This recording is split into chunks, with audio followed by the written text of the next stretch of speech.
Hello, everyone. This is going to be 17.3, the anti-war movement. We're going to start with an anti-war protest chant where people marching outside the White House would say, "Hey, hey, LBJ, how many kids did you kill today?" It actually got turned into a song. So let's look at anti-war sentiment growing during this time.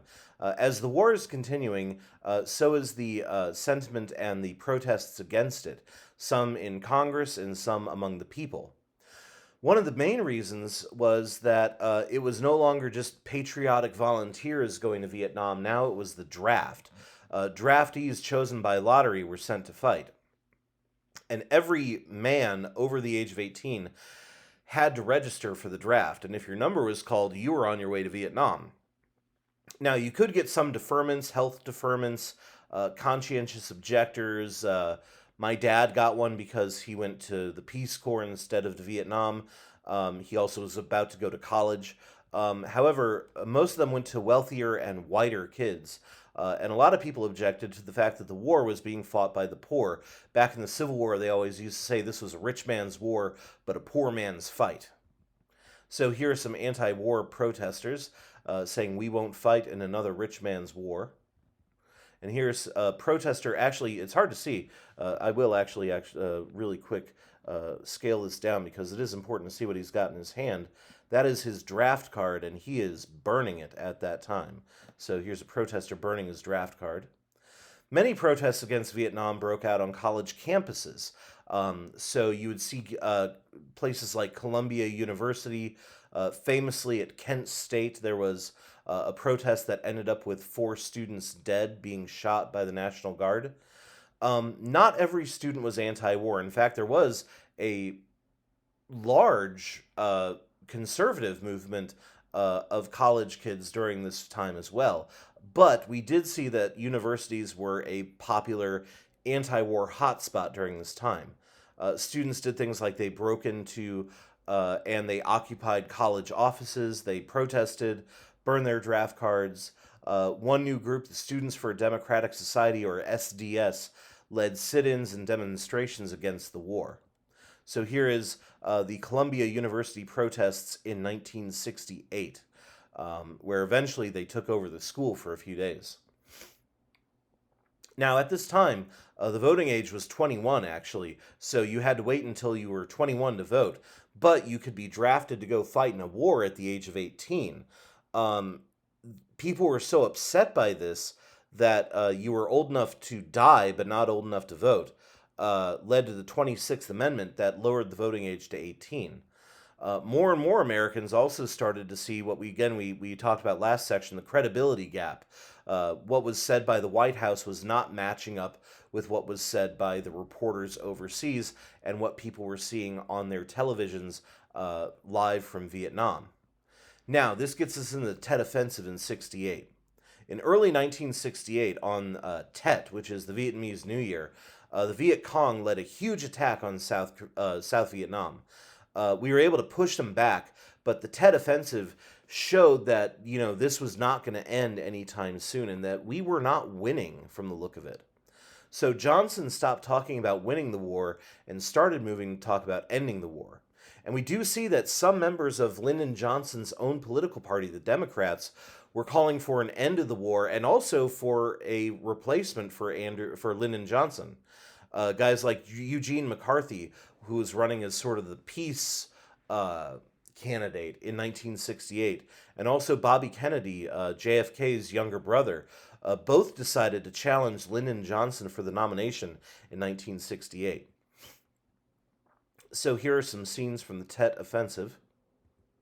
And here's Eugene McCarthy of Minnesota, no relation to Joe McCarthy, who said, "We do not need presidents who are bigger than the country, but rather ones who speak for it and support it."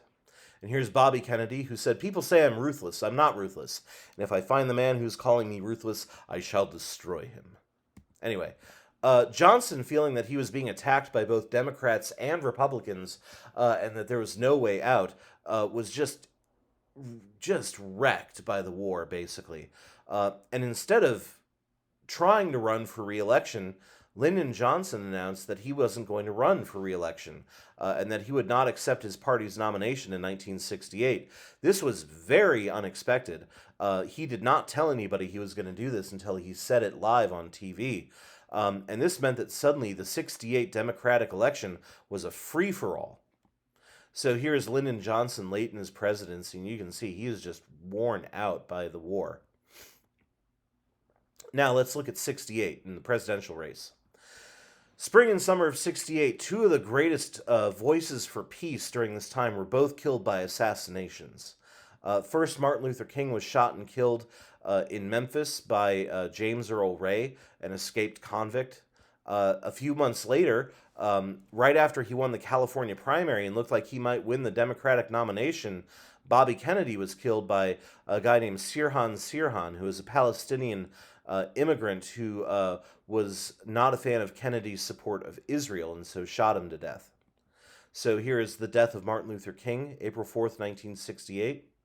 And here's the assassination of Bobby Kennedy, June 1968. Now, with Kennedy dead, suddenly there was no real clear frontrunner for the Democratic nomination.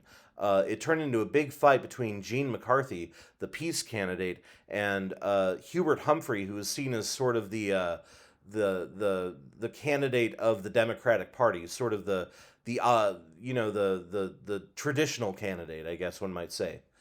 In the end, after a long floor fight, Eugene McCarthy lost and Hubert Humphrey got the nomination of the Democrats. Meanwhile, this is all taking place in Chicago. There's a huge battle going on outside as the Chicago police are fighting against protesters outside. And it led to fistfights even breaking out within the convention center itself. So here is the protest or the riot, depending on who you ask, outside the Democratic National Convention.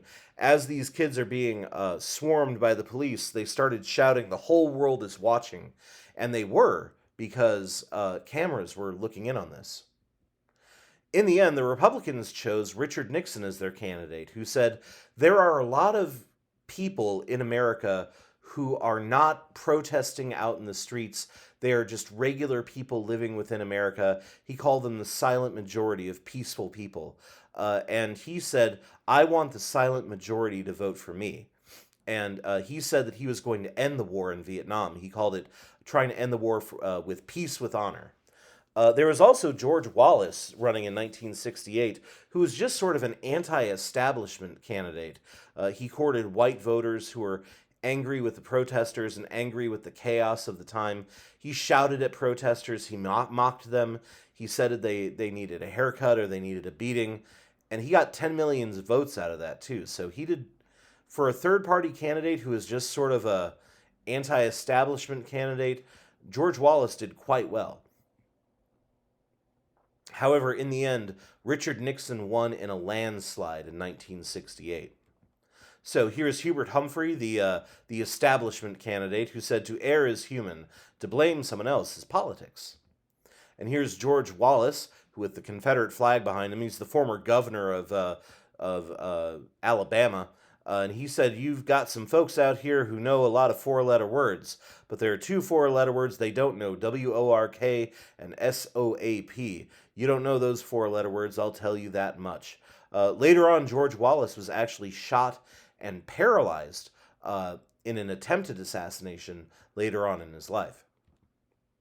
And then we have our 37th president, Richard Milhous Nixon, president from 1969 to 1974.